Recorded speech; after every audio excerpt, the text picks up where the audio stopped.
Good morning mga kadikong. So ngayon uwi tayo ng province ngayon. Pauwi tayo ng Nueva Ecija. So time check natin is 2:30. So ito kung nakikita nyo itong nasa harap ko, naka-live pa to. Ayan, naka-live yan. Silent LS para sa watch hour natin.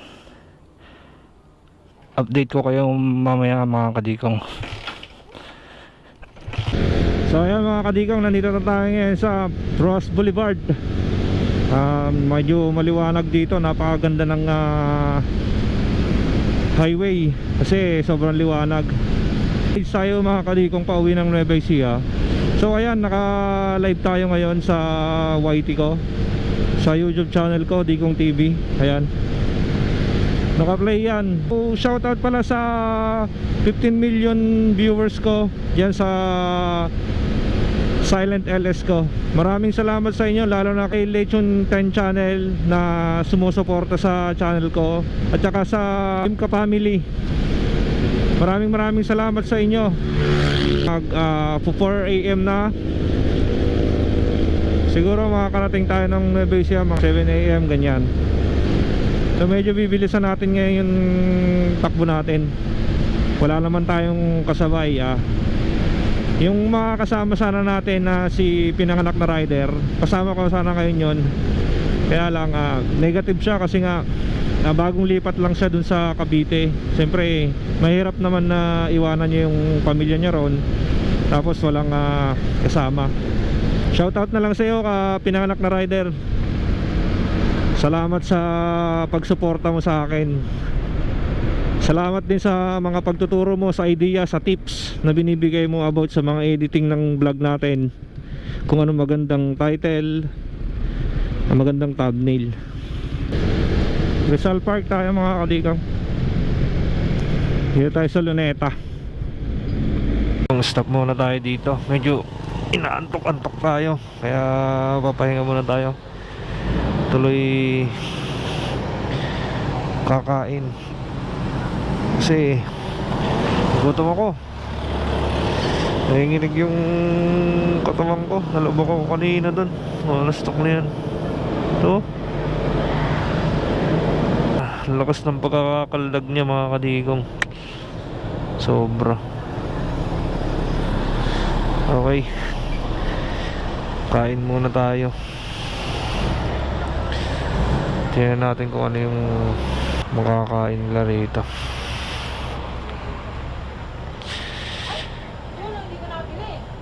Ate, anong meron? Meron pong goto, may ulam na din. Magkano yung goto? Goto, 30. 30? Ano yung sahog niya? Malya po ng baka. Isa. Isa.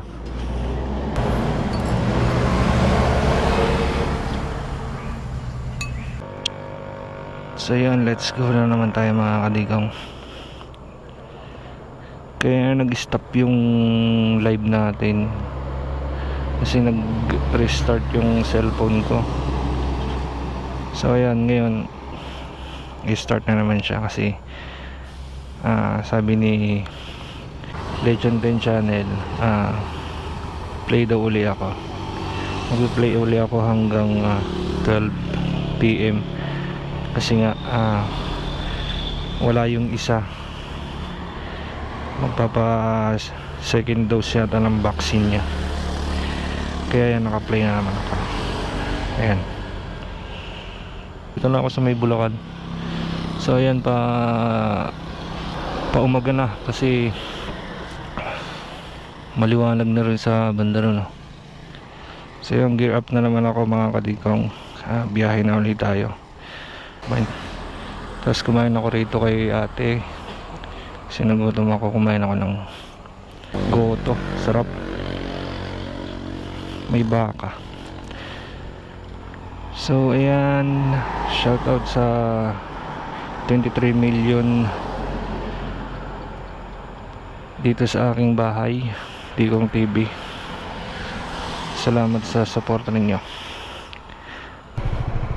Yan, liwanag San Miguel, Bulacan tayo mga kadikong. So sige mga kalikong, balitaan ko kayo mamaya pag malapit na tayo dun sa ating pupuntahan. So ayan mga kalikong, nandito na tayo sa Welcome Nueva Ecija. Medyo mabilis yung naging biyahe natin kasi walang galong sasakyan. Masarap talagang magbiyahe pag gano'n na walang galong maraming sasakyan, hindi hassle sa biyahe, hindi matraffic, hindi mainit. So ang kalaban mo lang talaga rito ay antok. Kaya pag ganito mga kadito, kung magbibiyahe kayo ng ganito, kailangan kondisyon yung mga katawan ninyo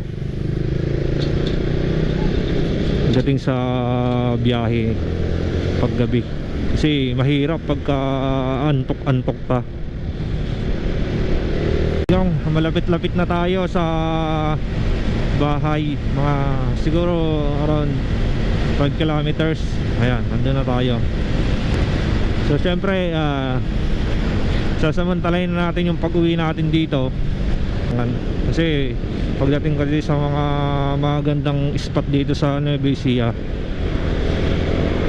may mga pulis na nagbabantay, gawa ng binabantayan nila baka masyadong maraming tao, overcrowded na yung mga tao, kaya iniiwasan pa rin nila yung magkahawaan. Kasi nga hindi pa naman kasi 100% na pwede nang gumala. So yan, shout out sa 24 million in the house sa sumusuporta dito sa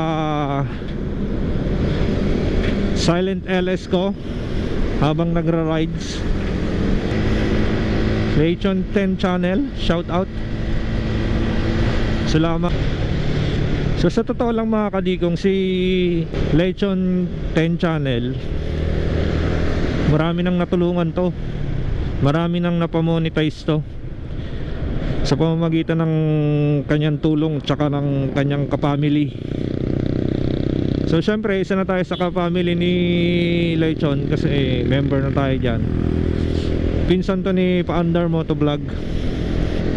So si Paandar Motovlog, siya yung nag-recommend sa akin dito para at least mapabilis yung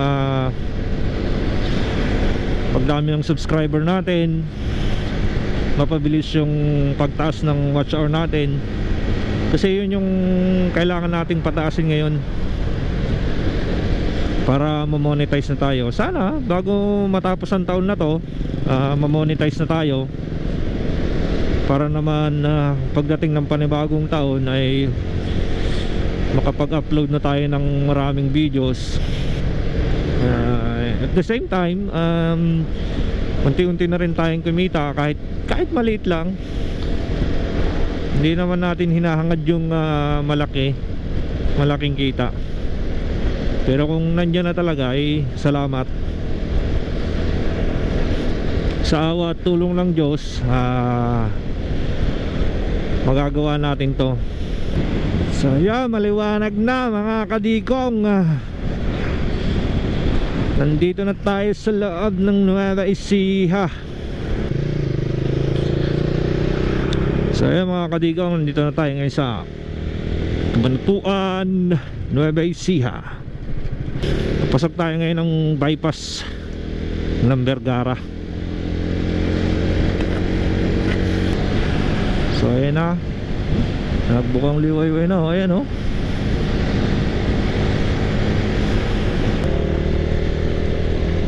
Ayos. So ito na mga kadigong, dito na tayo sa bypass. Sayang mga kadigong, lagyan natin ng konting background music. Let's go.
Anong ginagawa nyo dyan? Yung Anong ginagawa nyo dyan? palimos. Ang palimos. Bakit napapalimos pa kayo? Hindi ako makatrabaho at kaya rayo ko. Ha? Rayo sakit ko. Mamatay ako pagka malsa yung mabigat. Dito ang paupo. Rayo. Ganon. Rayo mo. Tapos dito, ginagawa nyo dito, nag-aabang kayo ng sasakyan. Nag-aabang kayo ng sasakyan tapos hihingi kayo. Ganon. Manas na nga. Ha? Tandaan nyo na tayo, tapos nandito pa kayo. Wala. Ang tandaan nyo na, tapos nandito pa kayo. Hindi ba kayo nahihirapan yan? Ay, pang kape. Pangkape. Yung nakukuha nyo, anong ginagawa nyo sa nakukuha nyo? Ha? Pang kilong bigat. Kape. 1 kilong bigas. Kape.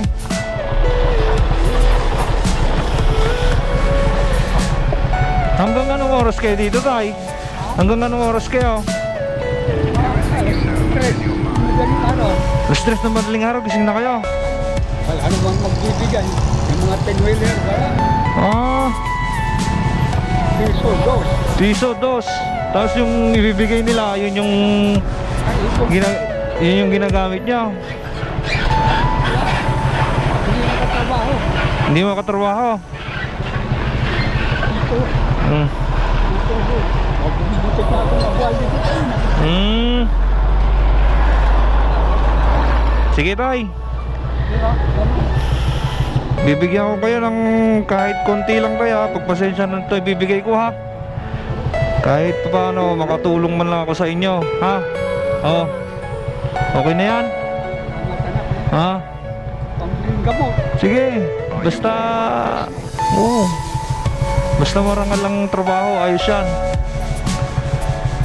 Hmm. Pagka limit sa nere, yan. Oo. Kanina pa kayong madaling araw dito, tay. Hmm. Tapos matatapos kayo hapon na. Hindi, mamalang ako. Pagka nainitan, masakit yung ito ko.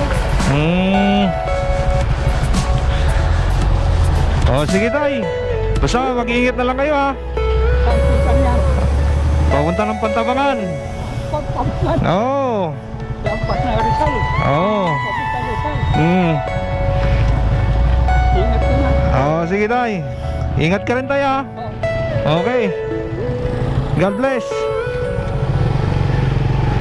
So yung mga ganong mga pagkakataon, mga kadikong, nakakaawa yung ganun. Kasi matanda na si tatay. Tingnan mo, sabi niya, nagtatraffic siya ron para lang meron siyang meron siyang pambili ng gamot dahil masakit yung rayuma niya. So yung kahit pa paano, nagbigay naman tayo ng kahit konti lang na makatulong man lang sa pambili niya ng gamot. Saka syempre sa mga ganong edad niya, dapat hindi na siya nagtatrabaho ng ganon, nandun siya. Di na yung alas 3 na ng madaling araw, mga kadikong. Alas 3 pala ng madaling araw, nandun na siya. Di ba? Ibig sabihin, pag alis ko sa bahay kanina, nandun na siya. Galing pa ako ng Maynila. Mga kadikong, tinan mo ganong kahirap yung trabaho ni Lolo. Na sana ang nagtatrabaho na para sa kanya ay yung mga anak niya. Siguro hindi naman natin masisisi yung mga anak niya na ganyan. Pero sana yung mga ganyan na kahit papaano tulungan natin. So yun, mga kadikaw, nandito na tayo sa Llanera. Tingnan natin kung ilang kilometro yung Pantabangan simula dito. I think nasa 40 to 43 kilometers ang Pantabangan. Pantabangan is 42 kilometers. Susunod na lang natin puntahan yan. Mamayang tanghali kapag sinipag-sipag tayo, doon tayo sa Colosboa, mas malapit, mga kadikong. Tsaka gusto kong pumunta ron sa Pantabangan, kasama ko yung mga mga tropa. Yan, si pinanganak na rider, si Paandar Motovlog, FI Moto, yan, Shantino, Para Rides, Limiter Sonic. Yan yung dapat kasama natin para at least medyo maganda-ganda yung biyahe. Tsaka may mga pa-drone shot tayo kasi mas maganda kasi kung naka-drone shot tayo dyan sa Pantabangan, kasi makikita mo talaga yung magandang view. Yan mga kadikong, malapit na tayo sa bahay. So mga around na mga 10 kilometers bahay na tayo. Okay. So yan, naabutan natin ng konting tulong si tatay kasi nga nakakaawa si tatay kasi ginaganon-ganon niya yung ang tawag nun, lagay ng cup noodles para may mabigay sa kanya. Ang hirap nun, no? Diba alas 3 ng madaling araw nandun ka na para lang mamalimos. Sabi niya, tinanong ko siya kung anong ginagawa nun, namamalimos daw siya. Yung mga ganong edad, hindi na yan namamalimos. Dapat talaga yan, nasa bahay na lang yan at nagpapahinga. Tapos wala pang face mask si tatay. Yung mga ganyang edad, mabilis na magkasakit yan eh. Pagka gumanda-ganda na yung channel natin mga kadikong, at saka medyo kumikita-kita na tayo kahit konti, I promise to myself na tutulong tayo sa mga ganong mga tao. Kasi alam mo yun, nakakasakit sa damdamin na makikita mo yung isang matanda na para lang kumita ng pera ay mamamalimos ka, diba? Ang hirap nung ganun mga kadikong, kasi kapag matanda na kasi mabilis na magkasakit yan. So ayun mga kadikong, papasok na tayo dun sa may amin. Gimba, time check natin mga kadikong ay 6:50. Malis tayo kanina sa bahay mga 3, ganyan. So halos tinakbo natin siya ng 4 hours mahigit. Naglabrahan.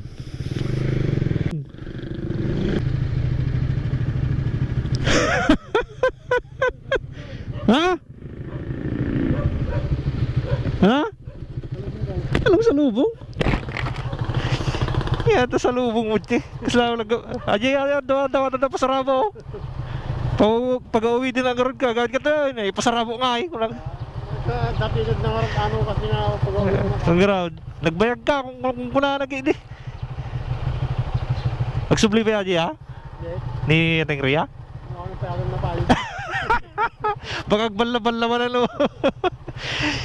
Di na kami kaya ito kung kuna ito wala niya. Nagasa ng balaman ko lang. Nakagasa. Isa nga ako, maditi yung tsura ng mayata yun. Nakarangin doon ka. Parin niya. Susi. Ako Jai. Kanto mo ng talong. Talong ka manahin. Kapami mo pa lang. Garado. So ayan mga kadikong, nandito na ngayon tayo sa bahay. Tatapusin ko na yung aking pag-video dito. So sa lahat ng subscriber ko at makakapanood ng video na to, please like, subscribe my channel, and please click the notification bell and share. Thank you. Salamat sa inyong lahat.